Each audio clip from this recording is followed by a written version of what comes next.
Johnson. I'm your host, and we are scheduled to have a delightful, entertaining, informative session this afternoon here at the venerable Rainey Institute on East 55th, headed by Jennifer Harris, Executive Director. And Rainey, of course, hosts and sponsors us to be able to bring the show to you from this beautiful institution, which primarily focuses on youth and art and education.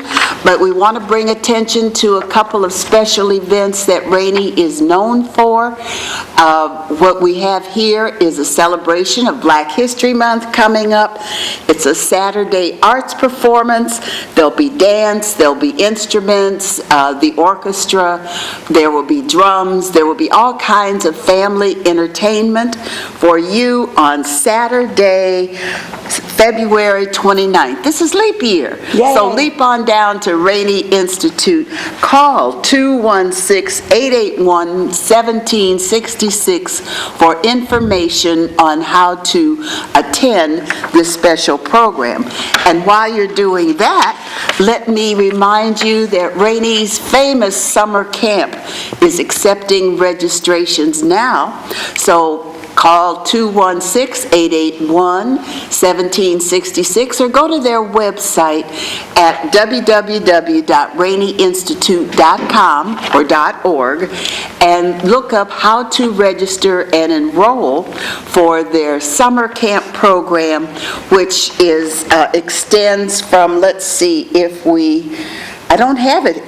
From June 15th to July 24th, Mondays through Fridays, 9 a.m. to 5 p.m.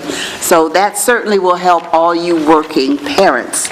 So we are about to begin this special edition of Wake Up and Live with the Arts, which really has been brought to you by Cuyahoga Arts and Culture, which granted us a grant to be able to do this project, a Wake Up and Live Day, creating miracles, magic, and makeovers to help improve your personal, career, artistic, and business life. And now it is time to introduce our very special guest. To my immediate right, Miss Jean Zarzour, actor phenomena from Cleveland, Ohio, and most of you know her from theater, from commercials, from film, from her special voiceover acting classes. So we're going to be talking to Jean along with our other special guest, Don Mannarino, a certified hypnotist, and I promised one of our audience that no, I wouldn't hypnotize him, but never know about Don. So we are going to be chatting with them about working on this idea of how to improve your life, creating miracles, magic, and makeovers to live life on a higher level. And to help us do that, it's, generally about the challenges we meet in life. And these are experienced people, Don and Jean, who have met challenges and are working or have worked on transforming their lives and the lives of others they serve to make it better. So let's start with Don to my far right. Hi. Tell us, first of all, a little bit what you, as a certified hypnotist, what's your profession all about? The clinical hypnosis really is designed to help people change the way they think, as opposed to behavior modification. So for example, if somebody wants to lose weight or stop smoking, I take them back to a time with hypnosis when they made that choice. Nobody becomes overweight by chance. Mm-hmm. Would you agree? Everybody becomes overweight by choice. So if you get them to understand that choice and then educate them on the power of thought and show them how they can change, then hypnotism settles right into the subconscious mind and immediately makes a positive change. You notice Don said something, for those of you who study holistic health, wellness, and actually the word is metaphysics, that everything that exists begins with a thought. And the more you study, the more you'll learn that thought is energy, matter. Energy turns into matter. So that's all the atoms, protons, neutrons, and all those trons that create the thought in our minds. So true. Every great thing And small thing begins with the mind, with thinking.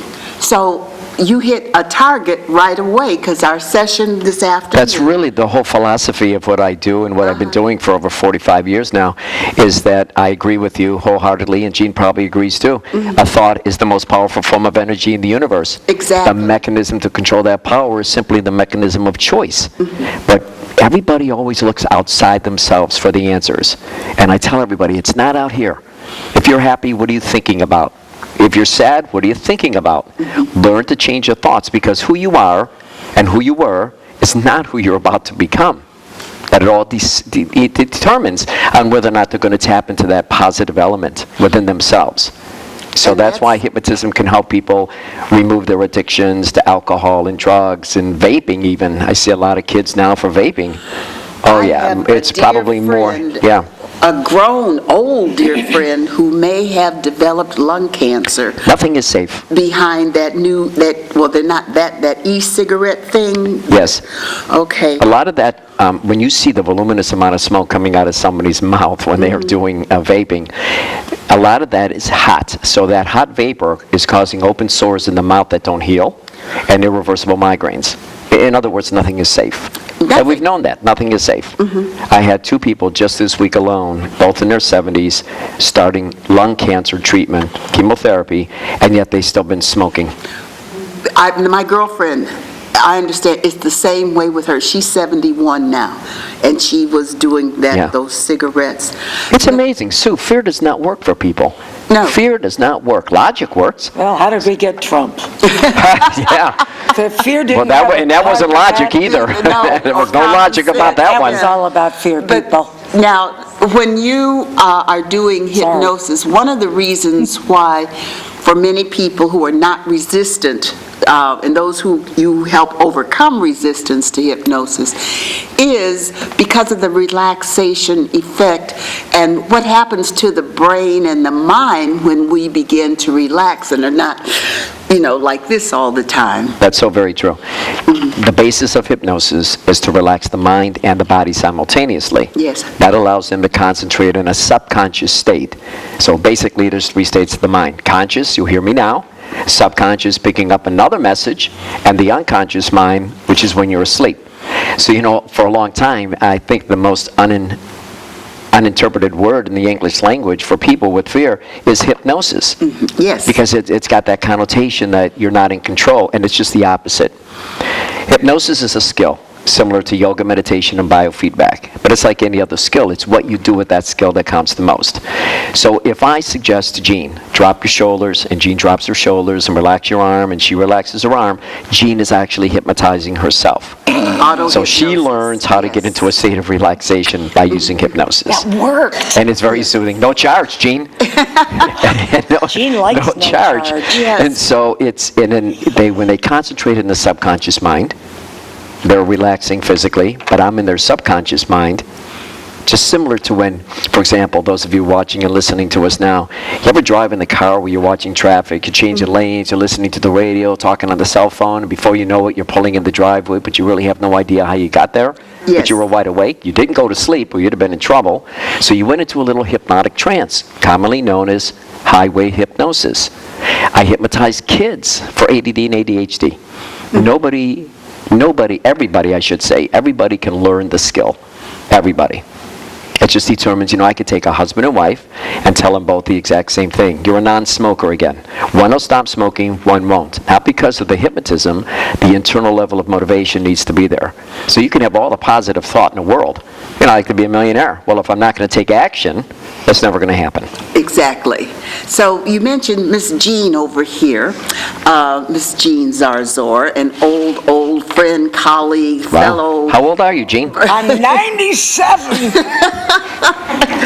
And Jean, with your, tell us a little bit, you are a multi-talented and versatile business owner, and of course being an actor, that's your own form of entrepreneurship. But tell us about your voiceover class and what else do you do? Well, I've been an actress since I emerged from the womb. It seems like that was what I was meant to do. So when I was 17, I went to acting school in New York, at the American Academy of Dramatic Arts and the Stella Adler Conservatory. Okay. So speaking of knowing and thinking along the lines of your heart's desire, what I call heart's desire. Our hearts, I think, know immediately, right out of the womb, what we want, who we are, even if we haven't selected an occupation. We know who we are. And there's a saying, give me a child when he is 7, and I'll give you the man. So the study and the belief is that children at the age of 7 become who they are going to be. They have something in their experience cements who they're going to be at the age of 7. So at the age of 7, I was doing dance recitals with Miss Margaret Dance Studio in Garfield Heights, Ohio. And I remember vividly being on stage, bright lights blinding me, and black. I couldn't see a soul but those lights. Dancing to, I've got no strings to tie me down, to turn, however it goes, spin me around. And that vivid memory is so profound to me because I recall that experience, the costume, the lights, my mother getting me ready, taking pictures on the front lawn, everything about that experience. And the words, I've got no strings to tie me down, is, I think, helped to shape who I am. Because I was a rebellious, rotten child. I was turned into a rebellious, rotten adult. We're trying to stay consistent here. I mean, I don't like to be tied down to anything. I like the freedom of choosing my career and going from project to project. The insecurity of my work is what turns me on. I love the surprises. So I began acting early in life. I studied acting early in life. I got married, moved to England, got divorced, came back to Cleveland. When I came back here is when I started this career, really. I did work in England as a promotional model to, sell Kim cigarettes and Mercedes-Benz. But the real acting started here. Knowing that I did not want to work for other people, I took on anything that would keep me free. So I took on cleaning jobs. I cleaned houses for the rich people in Shaker Heights to stay free to audition. Once I started working, I did commercials and theater, but I drove myself. I drove this desire, this career, till I was doing it on my terms. That doesn't mean I made a lot of money, although I did for quite a while in the 90s. Things change. But that change, like I said, is what turns me on. So I started a company called Lipstick to keep me employed, doing corporate entertainment. I started Find Your Voice Acting Institute, which is now an acting institute, teaching people to do commercials and to do film and TV. And I started doing more and more of this work. I've been doing more in the past 20 years. The thing that I know has been key to my having any kind of longevity, sometimes prosperous, sometimes not so much, is that drive and complete belief in myself. Although, truthfully, other people's belief in me has been sort of what's kept me going. I've never believed in myself as much as other people have believed in me. I've had a lot of drive, but when you have people telling you, when you have evidence that you're worthy, you're doing okay, you're doing well, you're doing the right thing, that comes from other people. And what, those 2 points, one is you were saying about when we are approximately 7, whatever we're doing then, whatever our passion is then, is who we are meant to be. Now, some things happen in life where we don't get that approval, that encouragement. And this is when we start hearing from outside folk, which you were talking about, things that help us begin to have what we call limiting beliefs. And what happens with these limiting beliefs that our subconscious and our conscious start absorbing, taking in, the repetition of it causes us to begin to believe that we are not worthy, we don't have value, we can't do that. Don't follow your dreams, your passion. Can you speak to that a little bit, Don, about Well, this almost seems to lead Jean and I to a common area, because when I was in the 7th grade is when I realized that I had the skill of hypnosis. I've told you that story before. Yes. My mother was born in Italy, my father was born in Sicily. They could barely communicate with each other, but my mother taught me 2 things: to watch Bela Lugosi movies, look me in the eyes, right? Because he's Italian. Yeah, and I thought, what Italian kid wouldn't want to do this for a living? True? And then my mother taught me how to tap dance. So here I am. an artist, a performing artist? No. Okay. But she worked in a World War II plant, and she taught the girls she worked with jitterbug, and they taught her how to tap dance, so she passed it on to me. So And I pass it on to my daughter. Dancing Yeah. hypnotist, have you Yeah, tried I'm that? tap dancing hypnotist. I can put you to sleep with the rhythm of my feet. I believe you. So here I am in the 7th grade. I take this girl, Sheila, in my mother's basement, and I proceed to hypnotize her out of a book.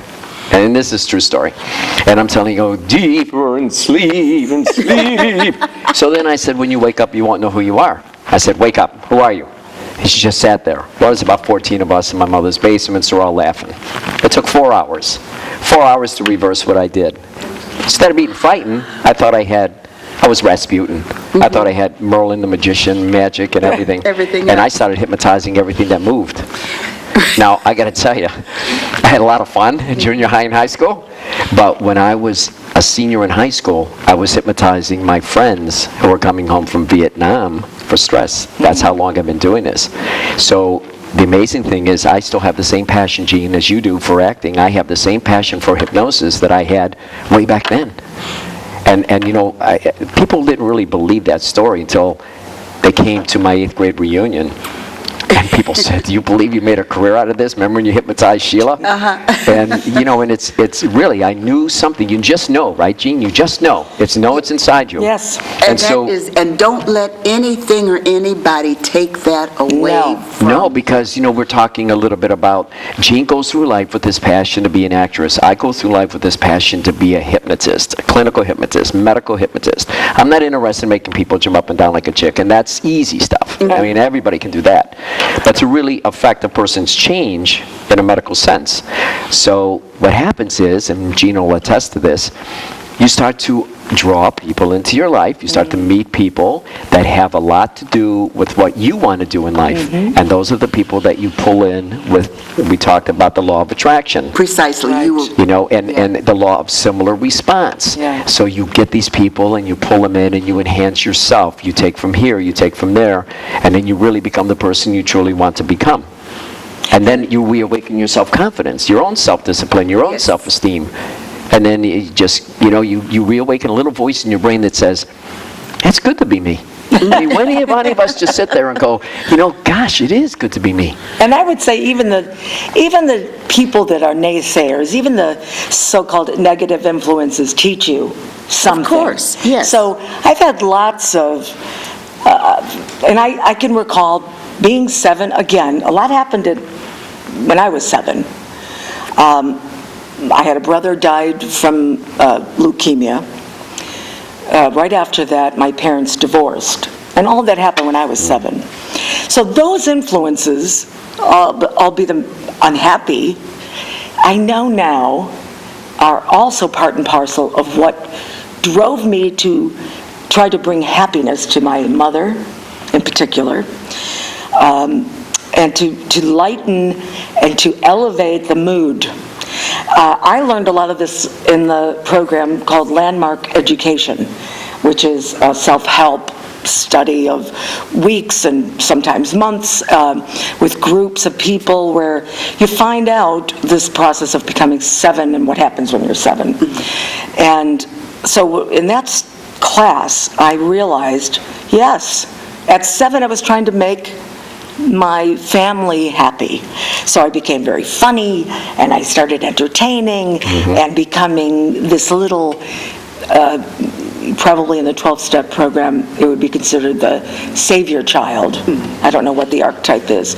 But those sad things promoted something positive in me.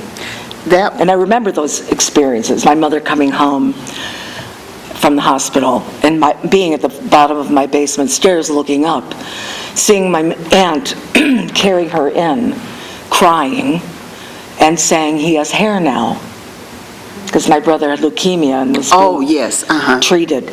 I remember it vividly, just like I remember the dance recital. I don't remember much else about my child, but I remember those things as impacting my decisions. So those sad moments really, as you were saying, you make a decision to be happy. I don't want to always be happy, by the way. I don't believe that always being happy, it's unnatural. And people who walk around pretending that nothing touches them, they're probably suffering the most, in my view. No one goes unscathed. So I don't believe that being always positive, and it's not natural. We need those ebbs and flows. Happiness is a matter of what you feel in the moment. It does not last. However, if you experience joy in your life, that is much more extensive and permanent for all the ups and downs we go through every day that we live. So the goal, in my opinion, is to enjoy the happy moments, the happy good times, but the idea is to really search for the joy that life brings. That's your peace, that's your harmony. Now you're gonna hate me for this. Yes. But I'm gonna say kind of the opposite. Go ahead. And I don't mean to challenge you, it's just that it immediately this is a conversation came to my mind. And it's not all one-sided. Sure. Yeah. So I believe that you are either happy or not instinctively in your being, and that you find the joyful moments, for me anyway. There isn't always joy, but there is an intrinsic happiness that I feel I have. So I take that into those sad moments. I'm still a happy person. I'm still a person with basic happiness. I know what you're saying. You know what I mean? And then I can find joy, like this is joyful to me. Always with you. And fun. It's joyful, always. So this is a joyful moment. I may leave here, trip, hurt my bad knee, got a bad knee, and have a terribly unjoyful moment. But I'm still going to be a happy person. I may find something funny in it. So for me, the joy is... So can I interject something to support what Jean just said? Yes. She chooses this. This is a And it's all perfect example about the power of choice. You know, with her childhood, which she already described from a Gestalt perspective, she could have been very depressed then growing up, right? She could have went opposite direction, but she took control of her own destiny through the thoughts she chooses to think. And I'll wager any amount of money, her best acting days are when she has to visit a sad moment in her life to project that sadness on screen, and she's got that talent to do so. So she's got it all, like she's reconfigured it, parameters in a different way that is healthy for her. She gets fuel off of this.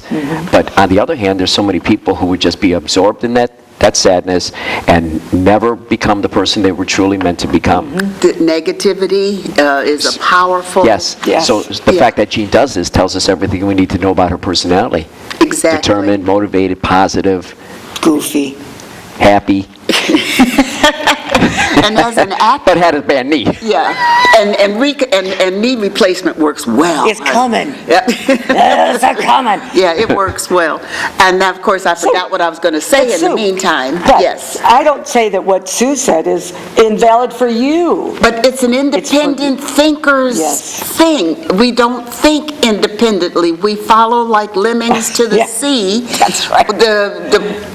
The politicians, the religious folk, folk, teachers, parents, instead of working on who we are Right. and believing in who we are, the negative influences are so powerful that it's very difficult for us to be independent thinkers. Witness the elections and stuff. What I'm going to say right now may sound very, very elementary, but just think about it for a moment. I tell all my clients, I tell them, look, talk to yourself as though you were talking to your kids. Okay. Because we don't even hesitate to tell our kids, you can be anything, you can go anywhere, you Yeah, can do right. anything. The world is open to you. But as we grow older, we start closing doors left and right. I can't do this, and I can't do that, and I should have done this. And people don't realize you still have choice. Yes. You can start a new journey every single day when you wake up. That's a new journey. On your way to becoming the healthiest, the happiest version of yourself as you want to be. It's really all about Or speak to yourself choice. as if you were talking to your best friend. Yeah, Your friend who positive, you want to lift right. up. Yeah, we are all coaches. We are all here on this planet, my belief, to learn lessons, teach lessons, and what is the metaphysical expression? We are all each other's teachers and learners, something like that, at the same time. So while you are teaching me something and I'm learning from it, perhaps you are learning something from me that I say. So we are all Yes. here to learn and teach from each other, And I'll say this, when I'm teaching, I learn more from the students. from them, Yeah. from their collective energy. I'm telling you, there's nothing more humbling than being a teacher. Ask me how I I know a few of them. You know. I have a few of Because them. you have to be vulnerable to be a teacher. You have to be willing to be open. I'm not in control of the class. They're in control of the class. They really are in control of the class. I follow their lead, and they teach me how to be a better. And my acting teacher, Stella Adler, I was 82 when I had her as a teacher. But the woman looked fabulous. 82, hair coiffed, cleavage for days, big flower right in the middle of them. And she was the most confident, she was very demanding, but she taught me how to be a good teacher more than anything. Interesting, isn't that? She wasn't afraid to say the truth, or her truth. And that's another thing I find helps people. Kissing someone's butt does not help them. Yesing anyone to death does not help them, is not useful. Being honest with your perspective, when they're paying me to say what I see, I'm only going to say what I see. I'm not going to give them what they want to hear. I'm not necessarily going to give them what I want to say. I wish that it weren't sometimes what I see. But I'm trying to lead them to what their goal is. Yes. And as long as someone is helping you toward your goal, you don't have to be the most talented person in the world right now. Or even maybe for you, the most open, you want to help open them up. That's correct. Right? So if they're not open yet, if they're not have an instinctive talent yet, I'm going to get them there. I'm not going to tell them they're not talented or they're not open. I'm going to say, let's try this. Let's try this. I know where you want to go. Right. Experimenting. Yes. Options, choices. Yes. Let's take you where you want to go. When I was young, my grandfather said something to me in broken Italian that I didn't get until later on in life, and you probably heard this, probably everybody's heard this, but he said something to the nature that, if a man is hungry and you give him a fish, he'll eat for a day. But if you teach him how to fish, he can eat for a lifetime. And I didn't get it at the time. It's like, yeah, Gramps, whatever. I said something biblical? back. There's something I don't know, it is but my something out of the grandfather was Bible. not biblical. Yeah. Guglielmo Mangaluzzi, there's nothing biblical about that one. Now, keep it clean. Yeah. For God's sake, where are we? But Saloon? you get these little adages as you go through life, and you start to absorb them, and then you start to see them in play. And that's the miraculous thing. I mean, when people come to my office, they're always shocked when I tell them, look, you want to stop smoking? You've been smoking for 50 years. I just need to see you one time only. And people are amazed. What do you mean one time? One time. Hypnotism is done correctly in your brain. One time. One time. Not 5, not 10, That's not 15, good. because I want people to fish for themselves. So if I hypnotize somebody for weight loss and I tell them you got to come back every single month, no, they don't need to be dependent on me. They need to become independent, because when they're eating, I'm not with them. So I teach them the skill of self-hypnosis so they can apply what they learned. And then I always give them like a copy of it on an MP3 file so they can reinforce it and keep the suggestions positive. And it's great for sleep. It's great for a lot of actors, have stage anxiety. I've hypnotized quite a few of them for that, and also be able to learn and memorize their lines.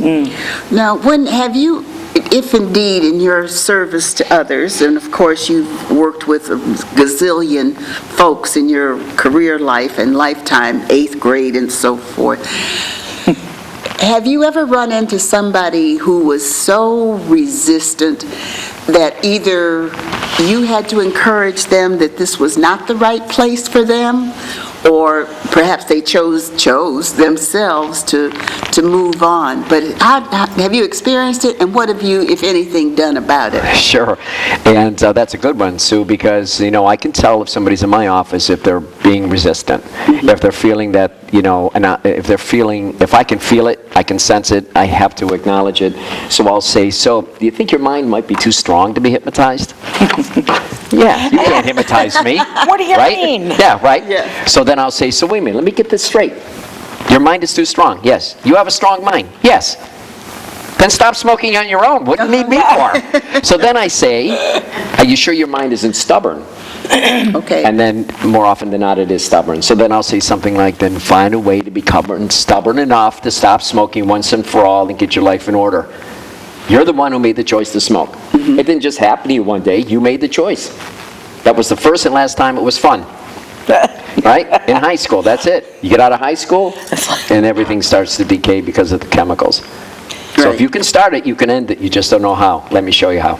So, I just made a connection. Did you see a light bulb? I swear to God. I saw 3. 3? You got to get those glasses again. So, I know now why we were meant to be on this panel together, because to do what we do, the patient, the student, has to be open and vulnerable. Open and receptive to receiving. Yes. But yes, the key for me, and I don't mean that they're weak, but vulnerability. I've been hypnotized many times and on it hasn't stage. worked yet. On stage.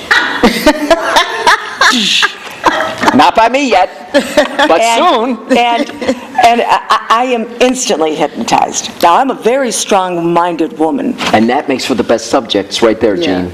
Because the fact that your mind is strong means you can learn the hypnotism better than everyone else. Oh, I learned it so well that I stole the show on stage. Is there anywhere you don't steal the show? But I knew what was happening at the time. Yeah. I wasn't unaware.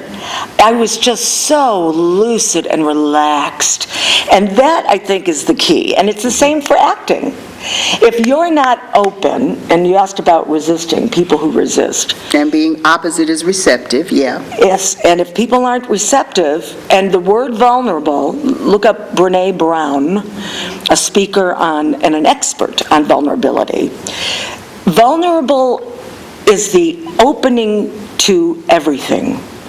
Vulnerability opens people up to you because you've opened up to them. It's a gateway. It's a floodgate. And if people are not going to be open and willing to visit unpleasant memories or unpleasant moments, it could be a moment just before they walked into my class.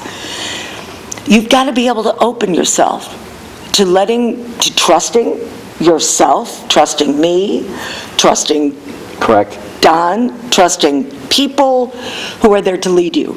So when someone is telling me that, I can't. I hear that over and over. I can't do that. I said, well, you just you're fulfilling a prophecy. Self-fulfilling prophecy. You're right. Yes. You probably are right.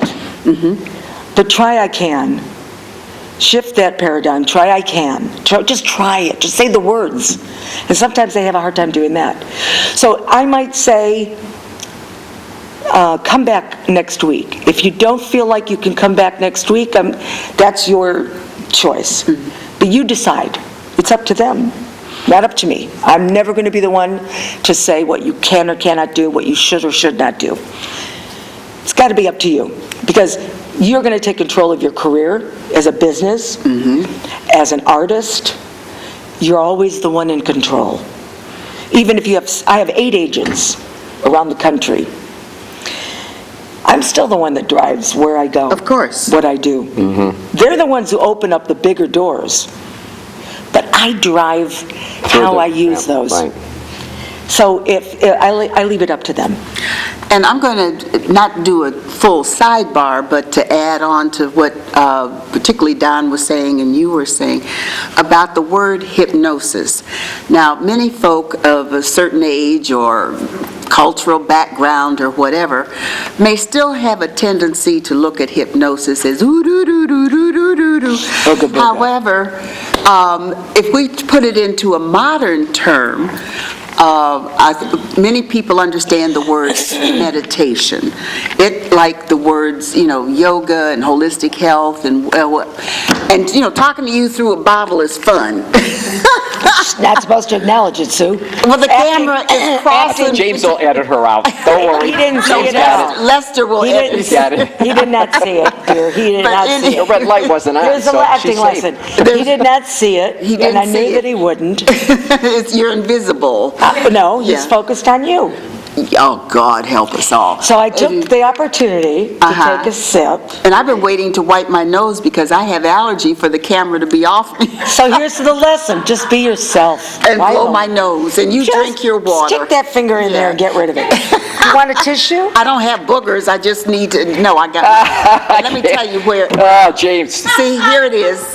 Here's the tissue. The answer is be yourself. Go. I'm dying of thirst, so focus on her now. Don, You are? I think I was talking about meditation as opposed to the word hypnosis. It's not the same though, Sue. I understand, but the concept, I think a lot of, because we're dealing with a higher level thought process here. Yeah. We're working toward helping to create more enlightened folk than, mainstream folk. Okay, I so, can tell you the similarities Yes. between meditation, yoga, biofeedback, meditative things, and hypnosis. Yoga, meditation, and biofeedback are all passive. The idea is to become quiet, empty, and peaceful. But hypnotism is an active state. You become relaxed. Your mind becomes receptive. Then you start to repeat suggestions in your mind to facilitate a change. So it's almost like just using the best of everything, but then adding that concept, because it's much easier to allow thoughts to get into your brain than try to push them out. good Lord knows that's true. Yes. What people don't realize is hypnosis, medical hypnosis, has been approved by the American Medical Association since 1958. But when's the last time, Jean, let's say you went to the doctor and you said, I'm at stage and my knee hurts, what can I do? Well, look, learn some hypnosis to relax away the pain. Doctors don't say that.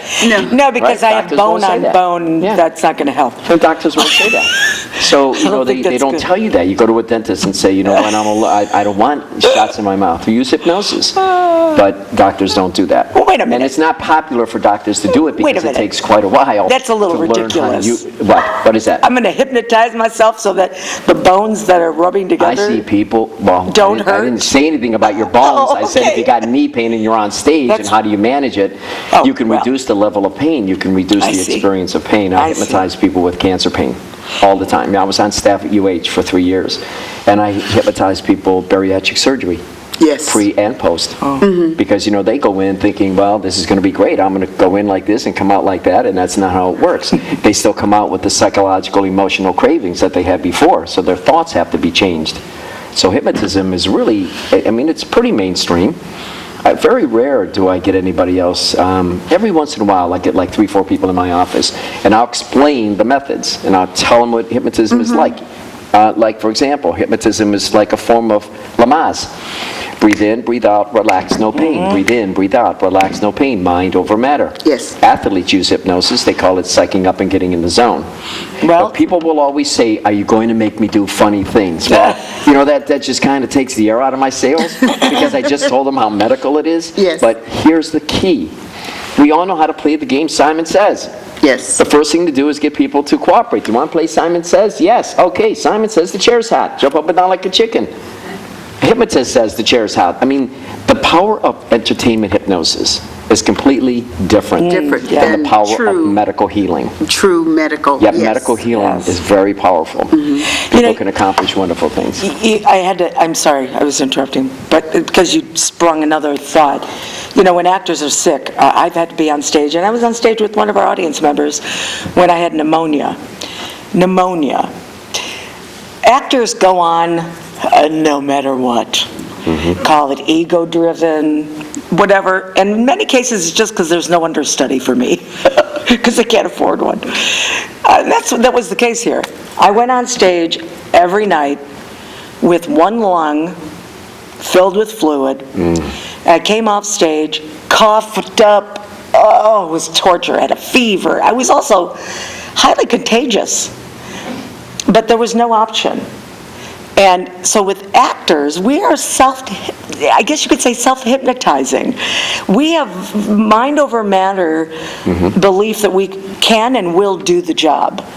And you know how when you're in shock, you don't feel the pain of whatever horrific thing is happening to you. It's kind of like that. You're hypnotizing yourself in a way to just carry on, do your job, because you have to. And some people go through a performance with fractures, I with went actual through breaks. with a cut that required stitches this long. Opening night, Oh my Beck God. Center, There you go. Pearly.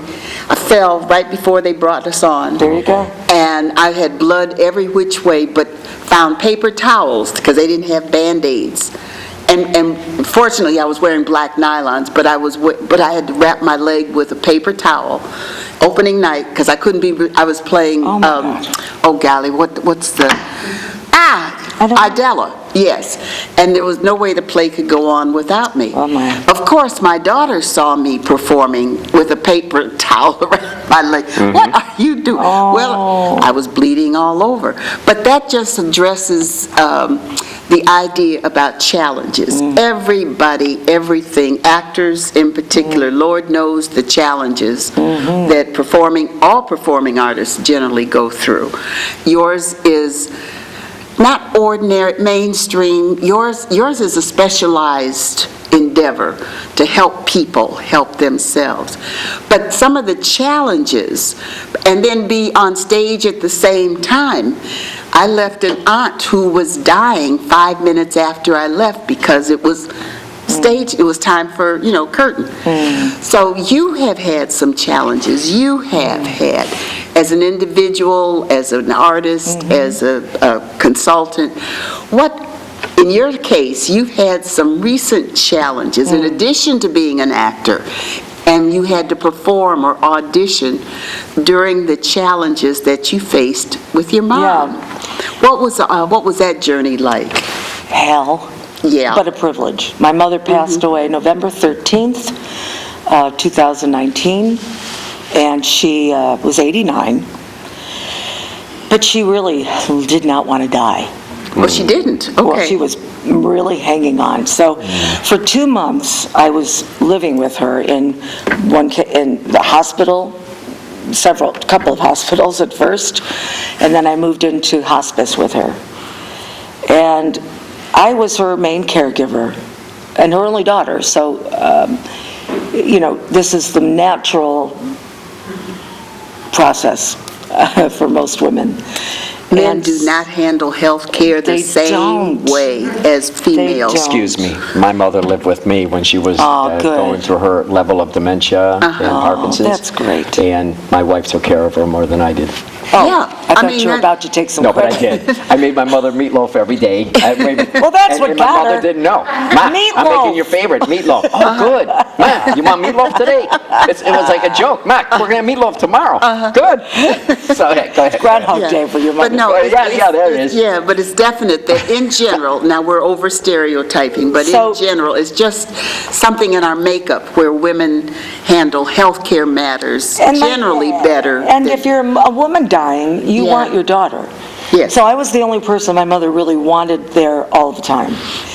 And because she was so ill, and it was so long, there were 3 months of her illness. Now, me with these horrible knees, here's another example of mind over matter. I did more physical work and more hauling things, heavy things, her clothes, and all of this moving from hospital to rehab, then to hospice.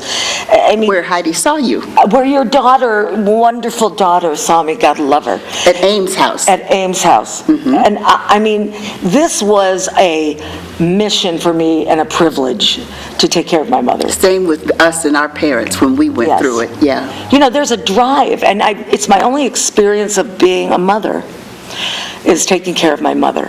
That's my closest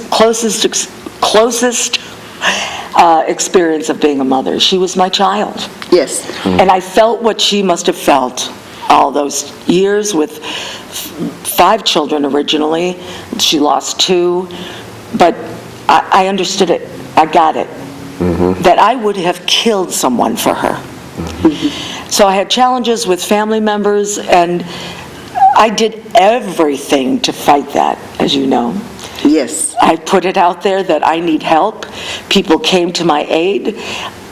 Again, it was my vulnerability that allowed me to get help from people. I pushed like a mother about to lose a child. That was the only way I could analyze my experience. And to this day, my mother, I have her ashes now on my mantle until we bury her with my brother. And she's with me. It's so obvious. Now, I also have faith. I'm a Christian. I'm not a church-going Christian. I'm not a non-cursing Christian. I'm a bad Christian. But I'm a Christian. And so my faith has become more important to me since she died. Because she was so faithful in her own way. Didn't go to church. Well, my house looks like a church now because of all her stuff. And whether or not that faith is approached the right way, wrong, however I approach it, it's my way. Yes. Well, that's the whole point. It's got to be the individual's Yes. way that works. And it works. It's healthy, it works, it doesn't harm you, and it doesn't harm somebody else. Yes. And that's when you know you're on the right track, Yes. right path. When we first started up this conversation, we talked about choice.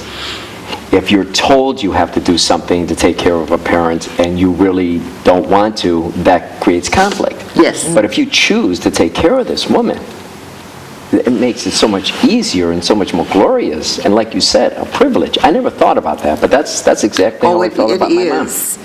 We had both our I mother never and put it in words father. before, but it was a privilege to have her there. Yeah.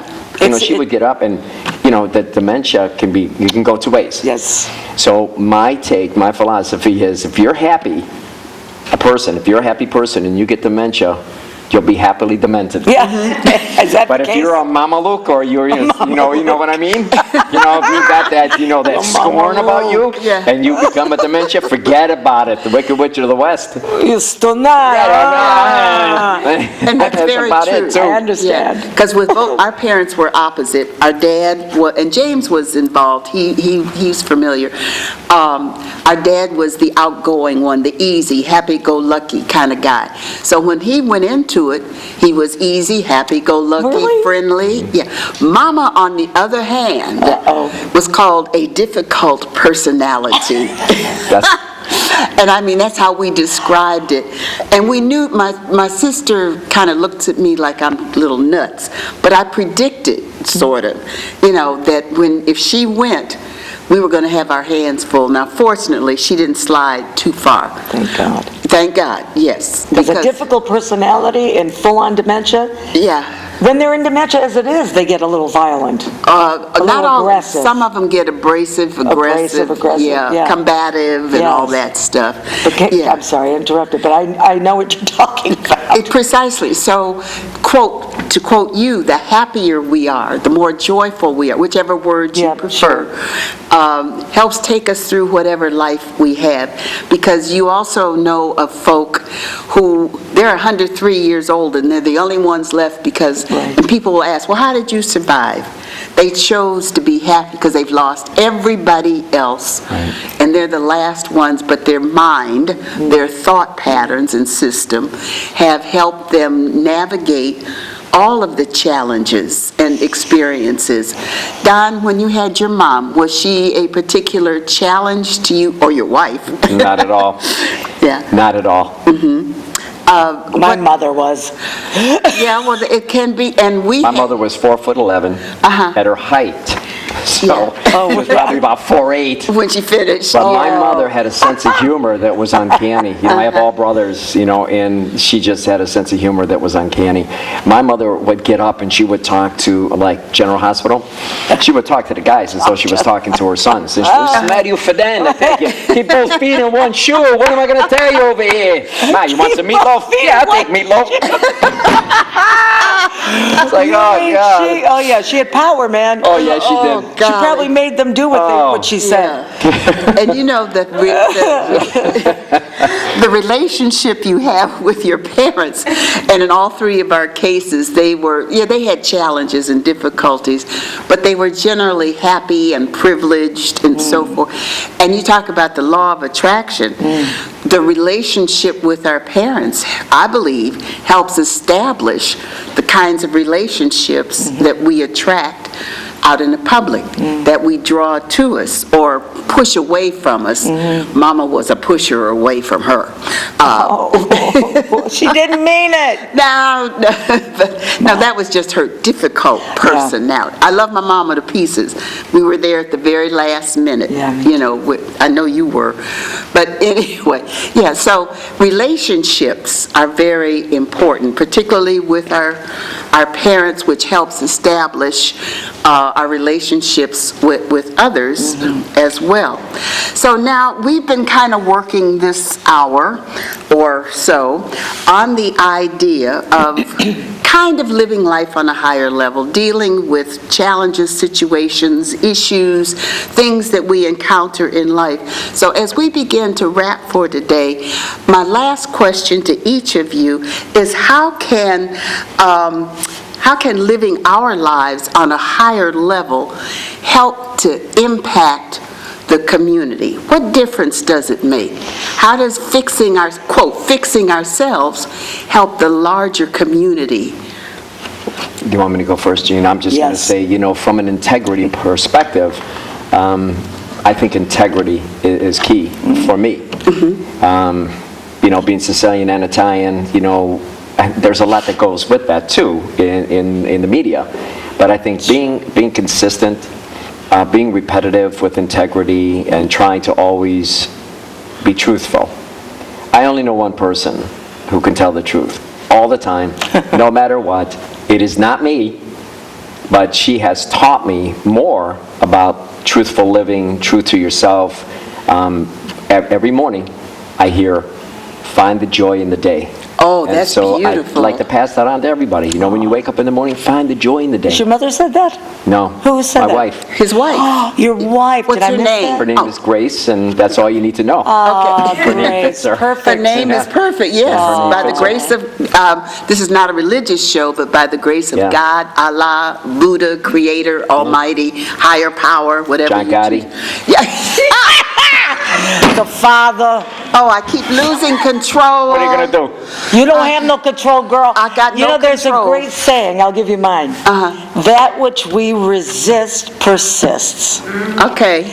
That which we resist persists. So I'm still learning that. I really don't have magic anything to get me through life, but at least I know I'm constantly working on it. So I know that for me the challenge is always forgiveness. High level. Now, knowing that you have this problem doesn't make it any easier. Right. Oh, so true. Right. It does not. And so I'm trying to learn that, you know, not everybody thinks like you do, Jean. Not everyone loves the way you do, or is as stubborn as you are, or whatever. It's not always positive. Of course. But it's the forgiveness that I think, my mother was the most loving. She did not hold, maybe, not even my father, and they divorced when I was 7. She was still loving toward him. And he was not that way toward her. She was, as my best friend says, all loving. She was difficult. She had that most vicious, wicked sense of humor.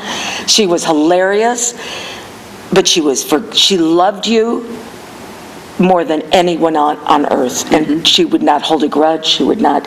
So I have yet to learn things from her. And so I just say, keep learning. As long as you're open and you're willing to learn and face your challenges knowingly, I know that I have challenges.